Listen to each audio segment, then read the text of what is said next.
Friends, welcome to RT academy. RT academy पे मैं आपका biology mentor Nagendra Sahu. Guys, last time पे हमने आपको सिलेबस से इंट्रोडक्शन कराया था, 11th के सिलेबस से, जो ब्लू प्रिंटिंग थी, कौन से किस चैप्टर से कितने मार्क्स से आ रहा था। आई होप कि वो वीडियो आपने देखा होगा, लाइक किया होगा। अब हमारा जो नेक्स्ट आज की जो क्लास हमारी स्टार्ट हो रही है, वो क्लास हमारे चैप्टर फर्स्ट पे चालू होगी, और चैप्टर फर्स्ट है हमारा लिविंग ऑर्गेनिज्म। 11th वालों से ये कहना चाहूंगा कि अब जो बायोलॉजी का आप ये स्टार्ट कर रहे हैं, ये पूरा फिर से मैं आपको एबीसीडी स्टार्ट करूंगा, यहाँ से लेकर के आपके डॉक्टर बनने तक आपके साथ रहूंगा।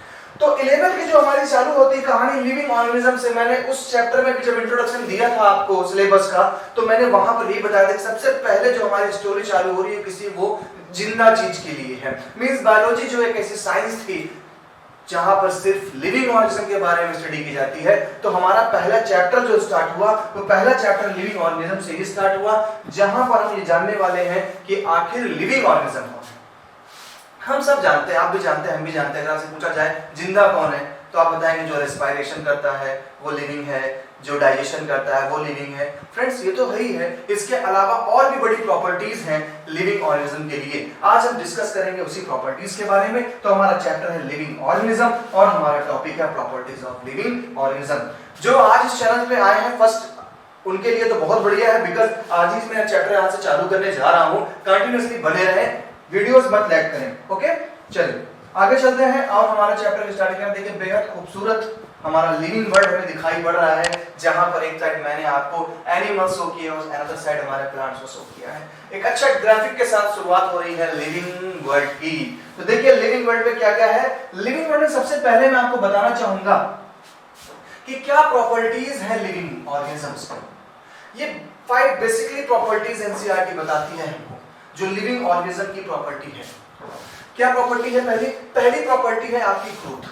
सबके बारे में डिटेल दूंगा, क्या एक्सेप्शनल केस बनेंगे वो केस भी बताऊंगा, कौन सी स्टेप, कौन सा हमारा ये प्रॉपर्टी स्पेसिफिक प्रॉपर्टी है जिसको जो पर्सनली, जो फाइनली केवल लिविंग ऑर्गेनिज्म के लिए यूज की जाएगी। चलिए आइए देखते हैं। तो पहला प्रॉपर्टी हमारी ग्रोथ है।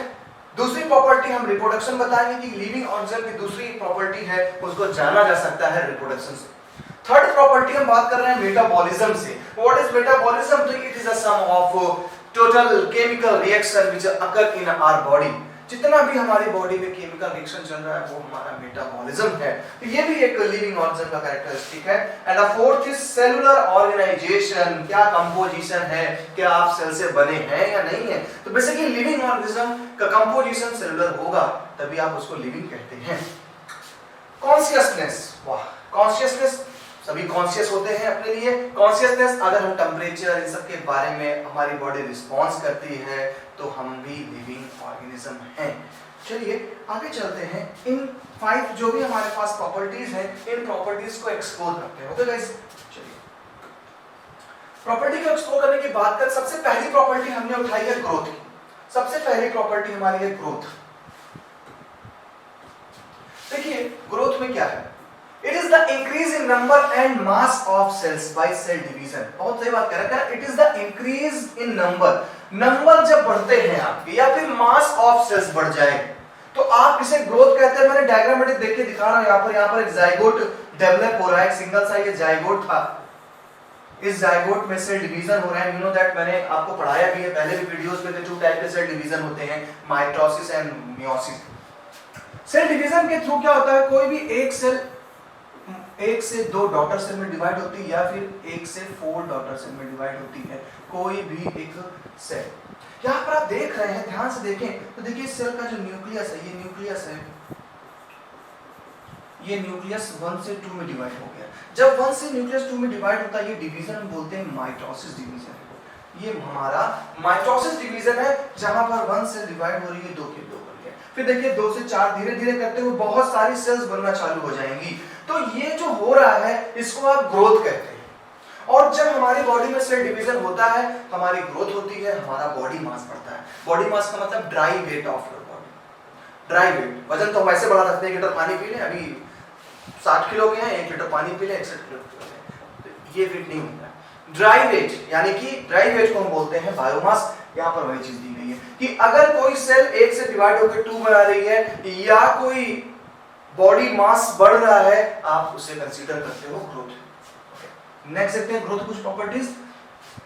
वाह भाई वाह, कह रहा है in plants growth continuous through out their life span. सब एनसीईआरटी की लाइन, वो लाइन जो बहुत इंपॉर्टेंट है आपके लिए, मैं वो लाइन यहाँ पर कवर करके दे रहा हूँ। In plants growth continuously through out their life span. कह रहे प्लांट में लाइफ स्पैन काफी लंबा होता है, कंटिन्यूअसली ग्रोथ करते ही रहते हैं।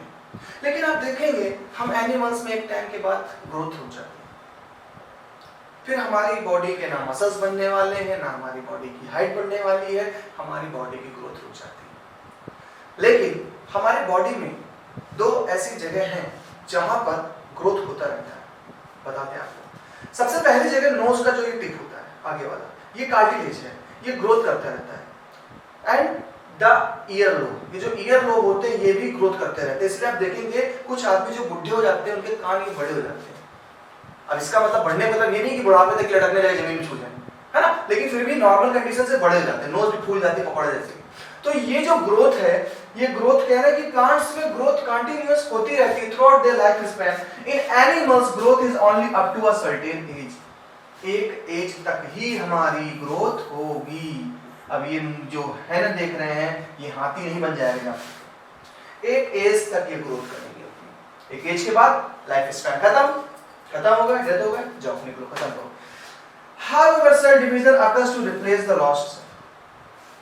बस हमारी जो सेल निकलती है उसको रिप्लेस करके हमारी नई सेल्स आ गई। इतना ही होता है हम एनिमल्स में, हमें मरना पड़ेगा। हमारी लाइफ स्पैन है, प्लांट्स की लाइफ स्पैन काफी लंबी होती है।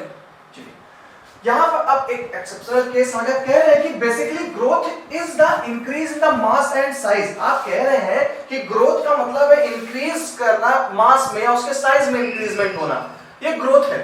तो कह रहा है कि thus non-living object also grow. Surface accumulation of material. Non-living object भी ग्रो करते हैं। ये बोला गया है कि जो माउंटेन्स होते हैं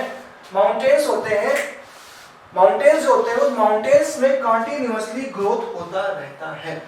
देखिए ये पर्वत, जिसे जिंदा पर्वत कहते हैं, धीरे धीरे बढ़ते ही जाएंगे, तो ये जो ग्रोथ हो रही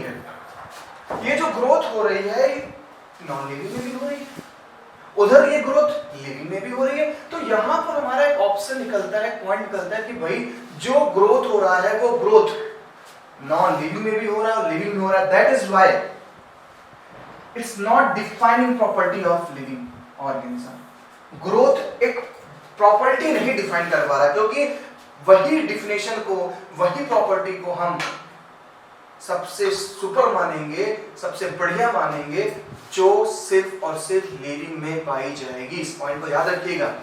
जो लिविंग के साथ नॉन लिविंग में भी पाई गई तो फिर हम कहेंगे भाई परफेक्ट प्रॉपर्टी नहीं है किसी भी लिविंग ऑर्गेनिज्म की। यहीं पर यही चीज बताई गई कि अगर एक एनिमल ग्रोथ कर रहा है, प्लांट ग्रोथ कर रहा है, बॉडी मास इंक्रीज हो रहा है, उसका साइज इंक्रीज हो रहा है, that is property of living organism. But यहाँ पर माउंटेन्स भी ग्रोथ करते हैं। जब माउंटेन्स भी ग्रोथ कर रहे हैं तो it is not a property of living organism. दोनों ही कर रहे हैं तो भाई ये कोई प्रॉपर्टी नहीं हुई। याद रखिएगा, एग्जाम में ऑप्शन में या नीट में भी क्वेश्चन दे सकते हैं ऐसे 4 दे दिए ऑप्शन, क्या ग्रोथ पर्टिकुलर है?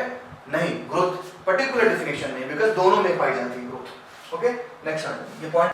तो फ्रेंड्स हमारा नेक्स्ट अब देखिए आ गया है रिप्रोडक्शन। वाह भाई वाह, रिप्रोडक्शन मतलब कि ग्रोथ तो एक अलग चीज थी। ग्रोथ किया, सेल्स ने डिवीजन किया, बॉडी मास बढ़ाया, वहां पे हमने देखा कि वहां पे कैसे 2 केस निकल के आए कि ग्रोथ को नहीं बोला गया पर्टिकुलर वो कैरेक्टरिस्टिक है, क्योंकि नॉन लिविंग में भी ग्रोथ हो रही थी। सेम एज आ जाइए रिप्रोडक्शन पे।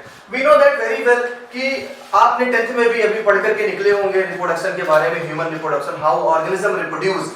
तो वहां पे क्या होता था, वहां पे क्या होता है कि जब कोई भी ऑर्गेनिज्म अपने जैसे यंग वंस को जनरेट करता है तो आप उस प्रोसेस को रिप्रोडक्शन कहते हैं। दुनिया का एक बहुत बढ़िया प्रोसेस, बिकॉज इस प्रोसेस अगर ना होता तो ना तो हमें वेजिटेबल्स खाने को मिलते, ना फ्रूट्स मिलते, ना आप होते, ना हम होते। तो वही प्रोसेस हमारा सेकेंड प्रॉपर्टी है, वो है रिप्रोडक्शन। सेकेंड प्रॉपर्टी जो रिप्रोडक्शन की वो बता रही है, it is the production of progeny. Progeny क्या होता है बेटा? प्रोजेनी यानी जो हमारी जनरेशन है, जो हमारे बेबीज बनेंगे, जो हमारी जनरेशन आने वाली है, उसे हम प्रोजेनी कहते हैं। ठीक है, तो कह रहा है it is the production of progeny having features similar to those of parents. मैंने बोला था ना कि अपने यंग वंश अपने जैसे, जब कोई ऑर्गेनिज्म सिमिलर अपने जैसे बच्चे को जनरेट करता है, आप इस प्रोसेस को रिप्रोडक्शन कहते हैं। तो वो रिप्रोडक्शन प्लांट्स में भी होता है, हमारे एनिमल्स में भी है। ये देख रहे हैं, ये एक बैक्टीरिया है, इस बैक्टीरिया में भी हो रहा है रिप्रोडक्शन, सभी रिप्रोडक्शन कर रहे हैं।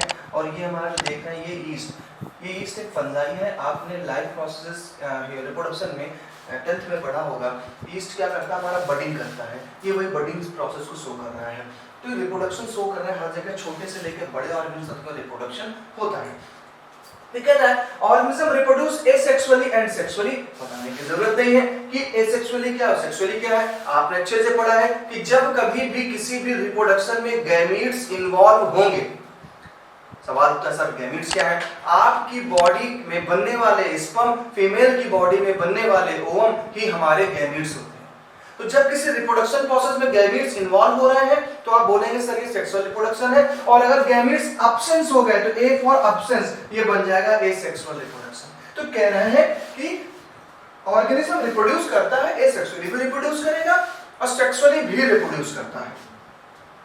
इन unicellular organisms growth and reproduction are some because they are reproduced by cell division। देखिए ये वर्ड को समझने वाला है। कह रहा है unicellular organism like bacteria and like east. कह रहा है यहाँ पर जो रिप्रोडक्शन हो रहा है वो रिप्रोडक्शन या ग्रोथ सेल डिवीजन प्रोसेस के थ्रू होता है। बिल्कुल सही बात है यार, यहाँ पे कहाँ गैमेट्स इन्वॉल्व हो रहे हैं। यहाँ पर तो एक सेल थी, इस एक सेल ने जो पेरेंट सेल थी वो डिवाइड होकर के उसने 2 डॉटर सेल बना दिया। यहाँ पर डिवीजन ही तो हुआ है। कौन सा डिवीजन है? वेरी गुड, आपको पता है कि जब माइटोसिस डिवीजन होता है तब 1 मदर सेल 2 डॉटर सेल में डिवाइड हो जाती है। वही चीज यहाँ चल रही है। क्या चल रही है कि 1 मदर सेल जो रही है उसने डिवीजन करके 2 डॉटर सेल का फॉर्मेशन कर दिया। सेम एज ईस्ट के साथ भी ऐसा है, ईस्ट का भी 2 सेल का फॉर्मेशन। तो ये दोनों पॉइंट मैच कर रहे हैं। एक पॉइंट कह रहा है कि भाई ग्रोथ भी उनमें सेल डिवीजन के थ्रू होती है और उनमें रिप्रोडक्शन भी सेल डिवीजन के थ्रू होता है। ये कॉमन थिंग है। ठीक है, आगे चलते हैं। आगे आ गए, फिर देखिए यहाँ पर रिप्रोडक्शन टॉपिक में चल रहा है कि रिप्रोडक्शन में चेंज क्या आया। कह रहा है many organisms do not reproduce. कई सारे ऐसे ऑर्गेनिज्म हैं जो रिप्रोड्यूस नहीं करते। ये देखिए दिख रहा है हमारा खच्चर यानी म्यूल और वर्कर हनी बी।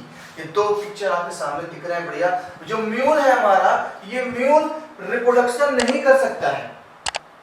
ये रिप्रोडक्शन नहीं कर सकता बिकॉज म्यूल जो बनाया गया था ये एक हाइब्रिड स्पीसीज है, एक बनाई गई स्पीसीज है।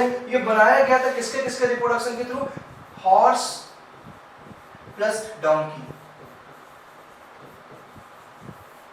हॉर्स एंड डोंकी ने मिलकर के बनाया हमारे इस म्यूल को। म्यूल मतलब खच्चर। बेसिकली इनका फॉर्मेशन इसलिए किया गया सामान को ढोने के लिए। लेकिन म्यूल अगर चाहे खुद अपने जैसा म्यूल बना दे तो ये पॉसिबल नहीं है। है तो लिविंग ऑर्गेनिज्म लेकिन रिप्रोडक्शन नहीं कर पा रहा। कहानी उल्टी हो गई।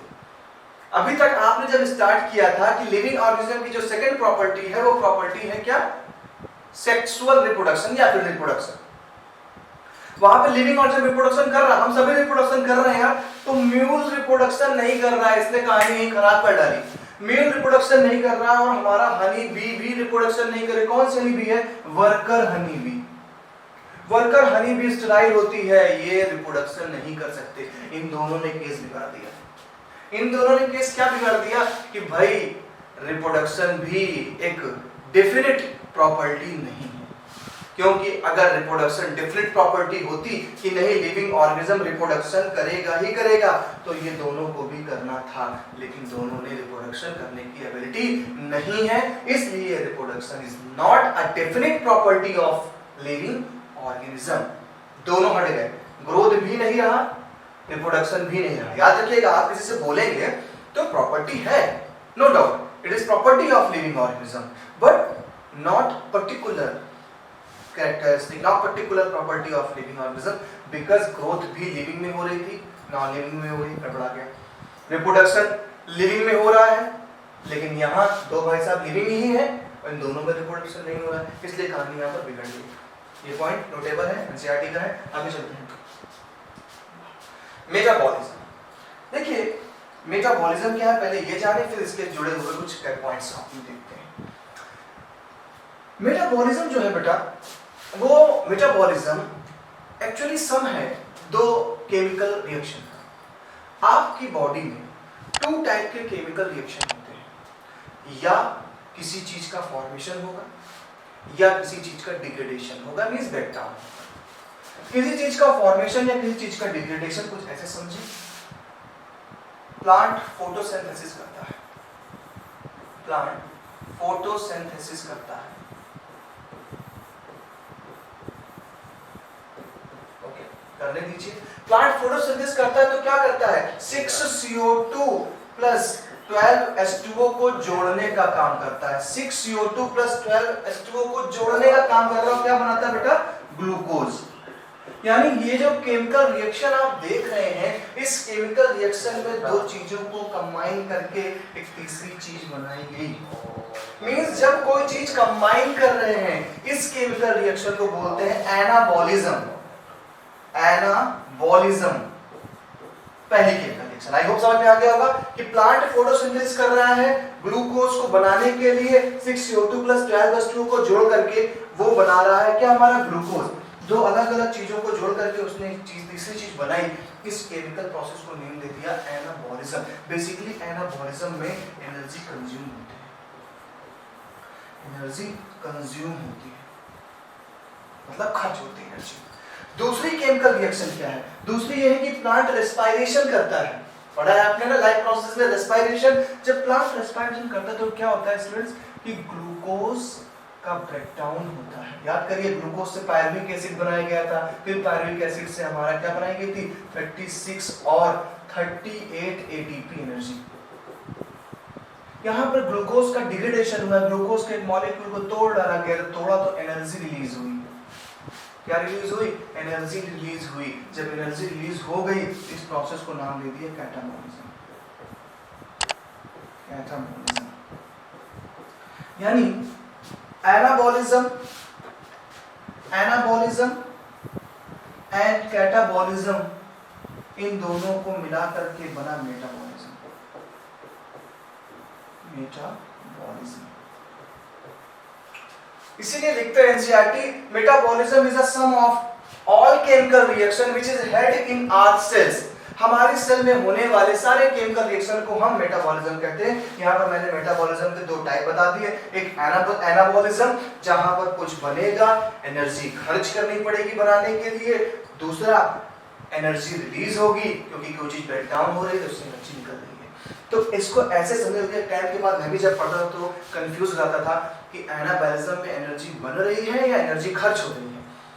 तो इसको ऐसे समझिए, आपने कभी देखा होगा, कभी भी जब कहीं बिल्डिंग का कंस्ट्रक्शन चलता है तो जो आयरन रॉड्स होती हैं उसको जब कट किया जाता है तो जिस जगह पे कट होता है उस जगह पे हीट जनरेट हो जाती है, यानी उसे कटने के बाद हीट जनरेट हुई। तो कटना यानी कैटाबॉलिज्म, यहाँ पर उसी से लिया गया। मैं आप समझ लीजिए, कैटाबॉलिज्म मतलब काट रहे हैं। जब काट रहे हैं यानी तोड़ रहे हैं, डिग्रेड कर रहे हैं, तो एनर्जी क्या हो रही है, रिलीज हो रही है। तो ऐसे आप आइडिया लगाइएगा, कैटाबॉलिज्म काट रहे हैं, काटने में एनर्जी रिलीज हुई, ठीक है। तो कैटाबॉलिज्म वो केमिकल रिएक्शन है जहां पर कोई मॉलिक्यूल को ब्रेक डाउन किया जाएगा और ब्रेक डाउन करने से क्या निकलेगी, एनर्जी, इसलिए इसमें एनर्जी रिलीज होती है। जबकि एनाबॉलिज्म जो जोड़ रहे हैं, एनर्जी कंज्यूम होगी। फ्रेंड्स, आई होप आपके समझ में आ गया होगा। तो हम उसी मेटाबॉलिज्म की बात कर रहे हैं, अब आपको ये अच्छे से क्लियर हो जाएगी। It is the sum total of all biochemical reaction taking place inside a living system. तो ऑल केमिकल रिएक्शन है, हमारी बॉडी में रेस्पिरेशन हो रहा है, ब्रेक डाउन हो रहा है, ये एक केमिकल प्रोसेस है, ये एक कैटाबॉलिज्म है। हमारी बॉडी में कुछ प्रोटीन्स बनाई जाती है जिससे हमारी बॉडी में कैरेक्टर आता है, वो एनाबॉलिज्म है। दोनों चीजें हमारी सेल के अंदर हो रही हैं। तो कह रहा है कि मेटाबॉलिज्म एक बहुत ही बढ़िया प्रॉपर्टी है लिविंग ऑर्गेनिज्म। चलिए ना, ठीक है, मान लिया। It is the defining feature. Defining feature का मतलब ये हो गया कि ये एक बता रहा कि पर्टिकुलर जो हमारा प्रॉपर्टी है वो प्रॉपर्टी हमारी मेटाबॉलिज्म है। क्योंकि नॉन लिविंग थिंग्स जो भी हैं उसमें कोई ना डाइजेशन चल रहा है, ना उसमें कोई रेस्पिरेशन की प्रोसेस चल रही है, इसलिए मेटाबॉलिज्म को एक डेफिनेट डेफिनेशन बोली गई, डेफिनेट प्रॉपर्टी बोली गई, और वो प्रॉपर्टी बोली गई किसकी, लिविंग ऑर्गेनिजम्स। ओके गाइस, देखिए वही यहाँ पे दिखा रहे हैं, ये फूड पार्टिकल्स हैं, ये फूड पार्टिकल्स देखिए अंदर गए, छोटे छोटे पार्ट्स में ब्रेक हो गए, ये छोटे छोटे पार्ट में ब्रेक हो गए। इधर ब्रेक होने के बाद इनका देखिए इधर रेस्पायरेशन भी चल रहा है, तो इधर आ गया आपका रेस्पायरेशन के बाद सारी चीजें। तो यहाँ पे ये दिखाया जा रहा है पर्टिकुलर कि ब्रेकडाउन हो रहा है, तो ये तो कैटाबॉलिक प्रोसेस है, ये हमारा कैटाबॉलिज्म है, ब्रेकडाउन कर रहे हैं यहाँ पे चीज को, कैटाबॉलिक प्रोसेस है। अब कैटाबॉलिक के बाद आप इसी में रेस्पायरेशन करेंगे, ये भी सब कैटाबॉलिज्म है क्योंकि आप ब्रेकडाउन कर रहे हैं, ये कैटाबॉलिक प्रोसेस है। अब अगर हम इसी से कोई प्रोटीन बना दें, जो भी हमने खाना खाया उसमें जो भी अमीनो एसिड्स थे, अगर उससे प्रोटीन बना रहे हैं तो ये हो जाएगा एनाबॉलिक प्रोसेस। ठीक, चलिए आगे चलते हैं। मेटाबॉलिज्म के पास एक और पॉइंट हमें मिलता है, क्या लिखा है, metabolic reactions can be demonstrated outside the body in the cell free system. कह रहे मेटाबॉलिक प्रोसेस को हम आउटसाइड द बॉडी भी डिफाइन कर सकते हैं, डेमोन्स्ट्रेट कर सकते हैं।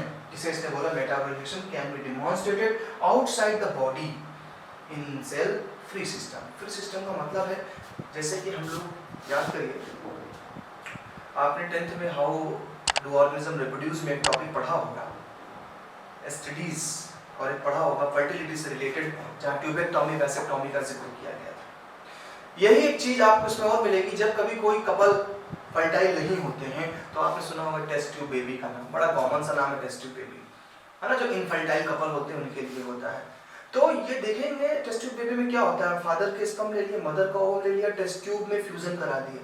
तो टेस्ट ट्यूब में जब आप फ्यूजन करा रहे हैं, देखिए प्रोसेस है, टेस्ट ट्यूब में जब आप फ्यूजन कराते हैं स्पर्म का और ओवम का, तो क्या कर दिया आपने, बॉडी के बाहर ही तो किया है इसको, आपने बॉडी के बाहर केमिकल रिएक्शन कराई है, इसी को बोल रहा है सेल फ्री सिस्टम। सेल से बाहर निकाल करके, हम आपकी बॉडी से बाहर निकाल करके हम यहाँ पर फ्यूजन करा रहे हैं स्पर्म एंड ओवम का, ये एक सेल फ्री सिस्टम है, बॉडी के बाहर निकाल दिया। Isolated metabolic reaction in vitro, वही चीज मैं बता रहा हूं, इन विट्रो और not living things but are living reaction. कह रहा विट्रो मतलब ग्लास होता है, विट्रो का मीन होता है ग्लास। कह रहा isolated metabolic reaction in vitro are not living. आप जब विट्रो में कर रहे हैं, किसी ग्लास के बर्तन में कर रहे हैं, वो नॉन लिविंग चीज है, इस पे कर रहे हैं, बट आर लिविंग रिएक्शंस। लेकिन जो रिएक्शंस होती है वो क्या होती है, लिविंग होती है। तो यहाँ पर हमारा मेटाबॉलिज्म भी एक डिफाइनिंग प्रॉपर्टी है जो शो करता है हमारे लिविंग ऑर्गेनिजम्स में। चलिए आगे आते हैं, याद करते चलेगा कि पॉइंट पे सबसे पहले ग्रोथ पे थे, फिर रिप्रोडक्शन पे पहुंचे, फिर मेटाबॉलिज्म पे पहुंचे, अब हम पहुंच रहे हैं सेलुलर ऑर्गेनाइजेशन पे।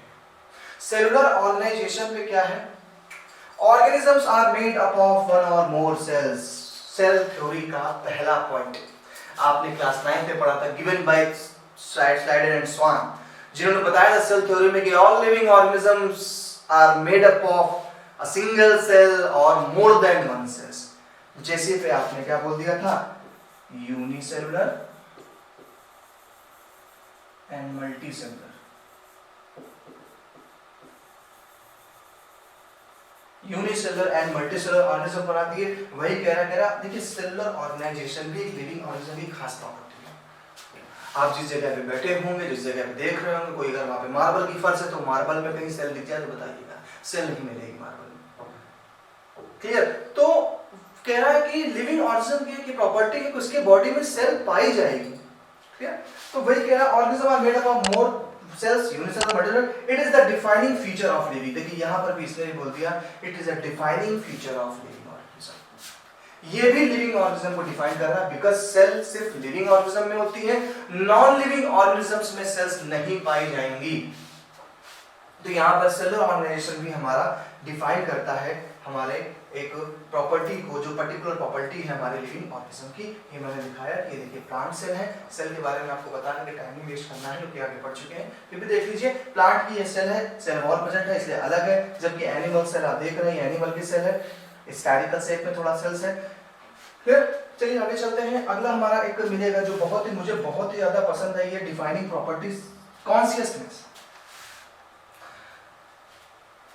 रिएक्शन वही देगा जिसके पास ये फीलिंग्स होगी कि वो चीजों को फील कर सके, महसूस कर सके। जब कोई ऑर्गेनिज्म किसी चीज को महसूस करेगा, फील करेगा, तो वो उसको रिएक्शन देगा।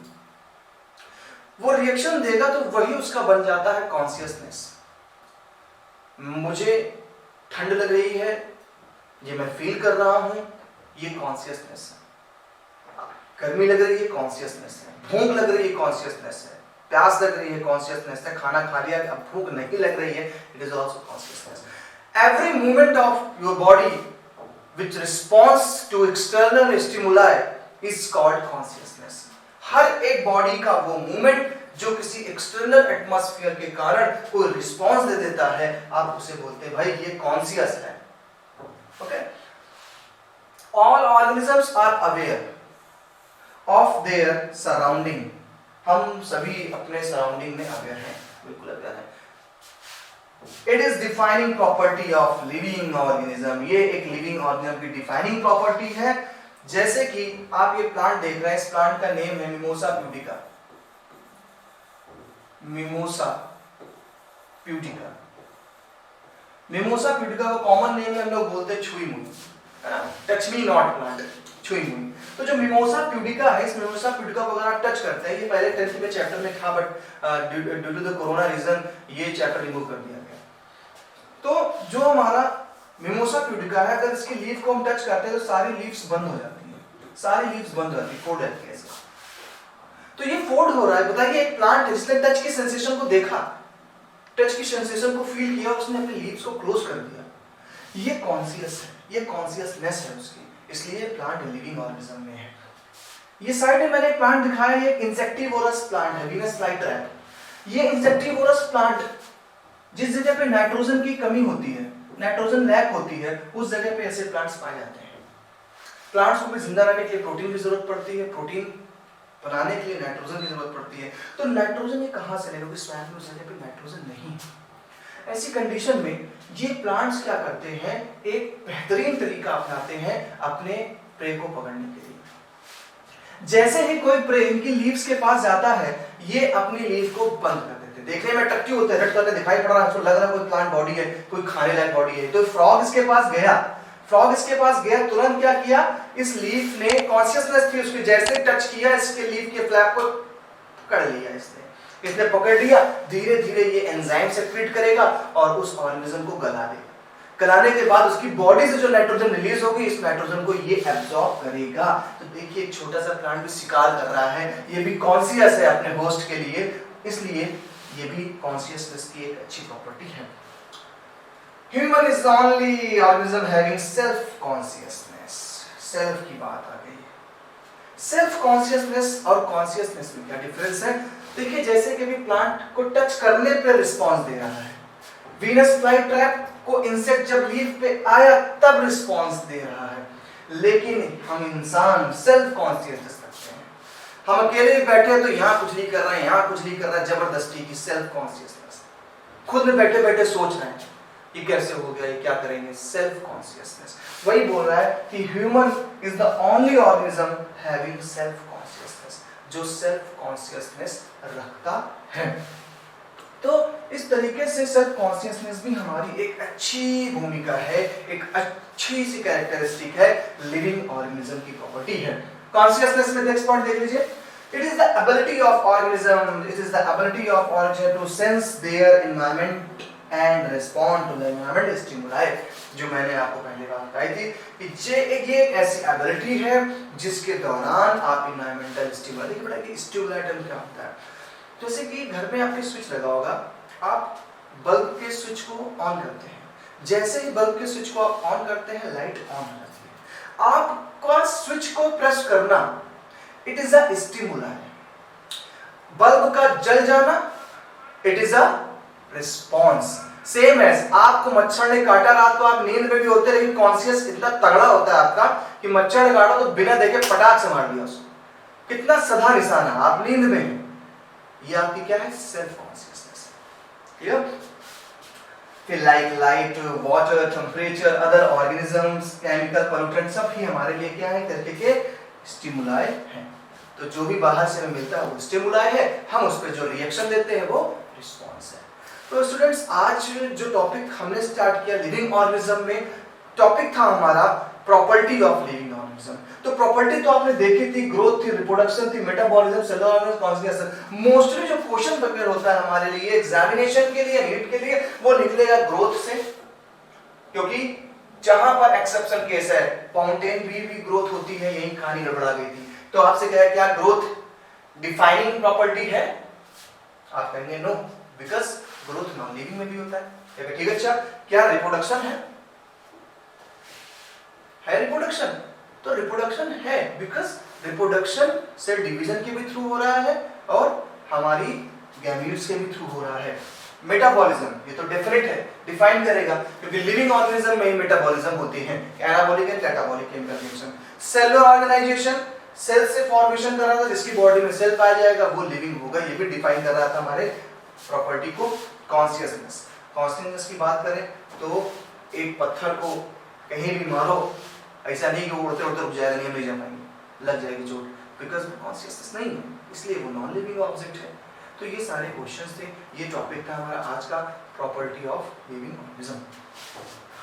नेक्स्ट टर्न पे फ्रेंड्स हम अपना नया टॉपिक चालू करेंगे, बायोडाइवर्सिटी क्या है, नॉमेनक्लेचर क्या है। तो सारे इंटरेस्टिंग वीडियोस आने वाले हैं, क्योंकि ये थ्योरेटिकल चैप्टर्स हैं, ये चैप्टर्स आप सही से पढ़ नहीं पाएंगे, क्योंकि आपको उसमें सब थ्योरी लग रही है, अरे क्या है, ये तो लिविंग है, ये तो दुनिया, जैसे अभी इस पढ़ने के पहले लोग कहते हैं टॉपिक पढ़ाने जा रहा हूँ लिविंग ऑर्गेनिज्म, आपके दिमाग में अरे लिविंग ऑर्गेनिज्म तो वही सब जिंदा रेस्पिरेशन कर रहे हैं, लेकिन आप देखे होंगे टॉपिक थोड़ा सा डिफरेंट था, चीजें थोड़ी सी डिफरेंट थी। तो आपको इस डिफरेंशिएट बनाने के लिए हम आरटी अकेडमी पे मौजूद हैं, और ऐसे ही वीडियो हमारे आते रहेंगे टॉपिक वाइज, मिस करना मत भूले, बिकॉज एक भी अगर वीडियो लैग कर दिया आपने तो प्रॉब्लम क्रिएट हो जाएगी, अगला टॉपिक समझ में नहीं आएगा। तो फ्रेंड्स हमारा जो नेक्स्ट टॉपिक होगा वो नेक्स्ट टॉपिक होगा आपका बायोडाइवर्सिटी से रिलेटेड, जहां पर लिविंग ऑर्गेनिज्म तो जान गए हैं, अब हमें क्लासीफाई करना है लिविंग ऑर्गेनिज्म को, कौन कैसा लिविंग ऑर्गेनिज्म है, वो हम डालेंगे नेक्स्ट टाइम पे। फ्रेंड्स आई होप कि आपको अच्छे से समझ में आया होगा, यही चीज अपने फ्रेंड्स को बताएं, सब्सक्राइब करें हमारे चैनल को, लाइक करें, शेयर करें और फॉलो करें। ओके फ्रेंड्स, मुलाकात करेंगे नेक्स्ट टाइम पे, बाय बाय।